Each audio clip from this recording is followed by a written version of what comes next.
Tout le monde est bon? Ok. Alors merci à tous de vous être déplacés. Nous avons décidé avec ma consoeur Sarah Benlefki, qui est co-désignée avec moi dans ce dossier, qui est constitué auprès de la famille, auprès des victimes, des parties civiles. Nous avons décidé de tenir cette conférence de presse pour 3 raisons. D'abord, je reviendrai très rapidement sur les faits. Ensuite, je vous expliquerai qui était Siem. Et enfin, je vous parlerai de l'entourage et de la douleur dans laquelle ils sont enferrés en ce moment même. Sur les faits, comme vous le savez très brièvement, le mercredi 25 janvier, il y a eu la disparition de Siem. Il y a eu une dernière communication aux alentours de minuit, le mercredi soir, et depuis, il n'y a plus de traces de Siem, ni auprès de ses amis, ni auprès de sa famille. Le lendemain, son père a signalé très rapidement la disparition de sa fille. Il était inquiet puisqu'il n'avait plus de contact avec elle depuis minuit la veille. Les premiers témoignages, vous le savez, ont fait état d'une disparition avec des faits visant à obtenir des fonds. Et il y a donc eu très rapidement une enquête qui a été ouverte par le tribunal judiciaire d'Alès, qui était compétent en raison du lieu des faits. Le 30 janvier, il y a une enquête pour arrestation, enlèvement, séquestration ou détention arbitraire. Et le 31 janvier, cette procédure a été transférée auprès du tribunal judiciaire de Nîmes avec un double placement en garde à vue. L'individu qui est aujourd'hui mis en examen et placé en détention provisoire et son ex-compagne. Son ex-compagne a été placée en garde à vue pour non-assistance à personne en danger et elle a été relâchée depuis hier soir. Le 1er février, hier, nous avons eu des aveux de la personne qui était placée en garde à vue et qui est aujourd'hui mise en examen. Il y a donc eu une ouverture d'information judiciaire auprès du tribunal judiciaire de Nîmes pour des faits de séquestration ou détention arbitraire sans libération volontaire avant le 7e jour. Le magistrat instructeur s'est rendu sur place cette nuit. Il a découvert le corps de Siem. Nous avons été informés de la découverte de ce corps et nous avons, avec ma consoeur Sarah Benlefki, informé la famille qui évidemment est dans une tristesse absolue. Alors Siem, aujourd'hui, elle est décédée. Elle laisse derrière elle une famille, des amis, un village. Et ce qu'il faut comprendre de Siem, c'est que c'était une jeune fille belle comme le jour, qui avait 18 ans, qui était lycéenne, qui avait la vie devant elle. Elle avait des projets d'études supérieures, peut-être à Paris, montée sur la capitale. Elle était très proche de sa famille.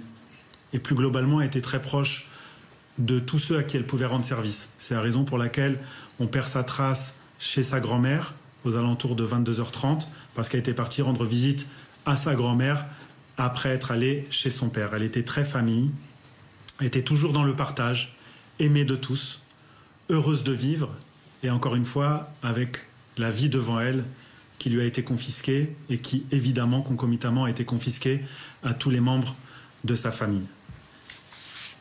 Sur son entourage, que vous dire à part qu'ils font preuve aujourd'hui d'une grande dignité. Ils ont évidemment un sentiment de colère profond, un sentiment d'injustice abyssale, mais ils ont aussi cette quête de vérité, de justice, de compréhension. Ce village, pour que vous le compreniez, pour que vous le saisissiez, c'est un village extrêmement convivial où tout le monde connaît tout le monde. Il est aujourd'hui endeuillé. Il y a toujours des choses très belles qui se passent dans des moments dramatiques. Il y a un élan de solidarité. La famille est entourée par les amis, qui sont entourés par les amis des amis. Et globalement, le village ne fait qu'un aujourd'hui.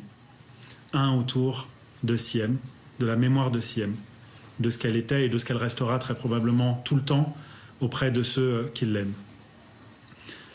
Le dernier point que je voulais voir avec vous aujourd'hui, c'est simplement de respecter le temps du recueillement de la famille qui a besoin de ce temps, de quelques heures, de quelques jours, de peut-être quelques semaines pour encaisser le choc, un choc profond pour les uns et pour les autres. Donc on vous demande de ne pas tenter les joindre et si toutefois vous voulez des réactions, de passer que par moi ou ma consoeur Sarah Benlefki. La procureure a parlé d'une dispute amoureuse qui sera à l'origine du décès. Est-ce que la famille de Siem avait connaissance de cette relation amoureuse? Alors, cette relation amoureuse, je vous le dis de façon tout à fait claire, personne n'en avait connaissance et pour l'instant, ça n'est que la version de la personne mise en examen, mise en cause. Donc cette version n'est corroborée par personne. Personne n'avait connaissance de cette relation hypothétique. Siem n'est plus là pour la confirmer. Évidemment, c'est une version du mise en examen. Il est tout à fait probable que cette relation n'ait jamais existé. Quelle était la relation entre la famille et le mis en examen? Alors, c'est une relation très simple, très claire. Si vous voulez, Siem, d'abord, elle voyait ce monsieur comme une nièce voit un oncle, comme une petite sœur voit un grand frère. Il y a un grand écart d'âge entre les deux. Et la relation qui faisait le lien entre Siem et ce monsieur, c'est simplement qu'elle gardait les enfants de sa cousine très régulièrement. Sa cousine, qui est donc l'ex-femme de cet individu. Et Siem n'a pas prévenu une amie pour dire que justement elle allait le rejoindre le soir même de sa disparition? Alors ça, il y a une enquête qui est en cours, je ne peux pas rentrer dans les détails de l'enquête. En tout état de cause, il n'y a pas de relation amoureuse connue de qui que ce soit concernant Siem et cet individu. Il était réputé violent, la famille en avait peur? Alors, on sait aujourd'hui qu'il a un casier assez lourd, qu'il a un casier judiciaire avec de nombreuses mentions. On parle de 13 mentions. Donc, évidemment que c'était pas quelqu'un qui était fréquenté par cette famille, parce que c'est une famille très sérieuse, sans problème. Siem est une fille sérieuse, sans problème. Les parents sont des parents sérieux, sans problème. Donc, évidemment, ça venait jurer un petit peu avec le reste de la famille. Est-ce qu'on sait de quelle manière ils ont pu entrer en relation? Est-ce qu'ils étaient en relation avant? Est-ce qu'on ne sait rien du tout? Les parents ne savaient même pas qu'ils se connaissaient? Alors les parents savaient qu'ils se connaissaient puisque, je vous l'ai dit, Siem gardait les enfants de sa cousine. Donc dans ce cadre-là, dans le cadre de babysitting, on parle d'une jeune femme qui a 18 ans et qui, comme très probablement de très nombreuses jeunes femmes, font du babysitting et ont un petit boulot sur le côté. C'était le cas de Siem. Et bien évidemment qu'il y avait des relations, mais d'aucune autre nature que celle que je viens de décrire. Et c'est les enfants de la cousine et de l'individu mis en examen? Ce sont les enfants du couple? Exactement, c'est ça. Si vous n'avez pas d'autres questions... Donc on ne sait pas encore dans quelles conditions il l'a attirée à minuit, parce qu'elle est quand même allée le rejoindre à minuit. Alors, on ne sait pas si elle est allée le rejoindre, on ne sait pas si elle a été enlevée, on ne sait pas si elle a été séquestrée. Aujourd'hui, toutes ces questions sont encore en suspens. On va laisser au magistrat instructeur et lui permettre la sérénité de l'instruction. Et justement, ce sont des réponses que nous aurons au fur et à mesure de l'instruction et qui seront évidemment d'abord à l'attention de la famille qui a besoin de vérité aujourd'hui. La famille, elle est également en colère. La famille, elle est d'abord dans un état de sidération parce que évidemment, quand on est parents, frères, sœurs, cousins, cousines, amis de Siem, on a tout prévu sauf la disparition de cet être absolument exceptionnel. Et donc, pour l'instant, il y a des sentiments mélangés, il y a des sentiments de sidération, de colère, de tristesse extrêmement profondes, mais au-delà de tout ça, d'une grande dignité. Et je tiens à le préciser parce que j'ai eu l'occasion d'être dans plusieurs dossiers de ce type-là et la famille de Siem est absolument remarquable, exemplaire et avec une dignité extraordinaire. L'individu avait été laissé libre, devait être jugé aux assises hier pour des faits de braquage commis en 2011. Est-ce que la famille comprend que cet homme était en liberté Alors pour l'instant, ils ne se posent pas ce genre de questions. Encore une fois, ils sont dans le recueillement.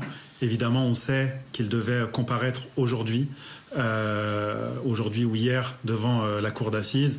Donc ça les met un peu plus dans le désarroi. Si vous n'avez pas d'autres questions, nous allons mettre fin à cette conférence de presse. Merci à tous.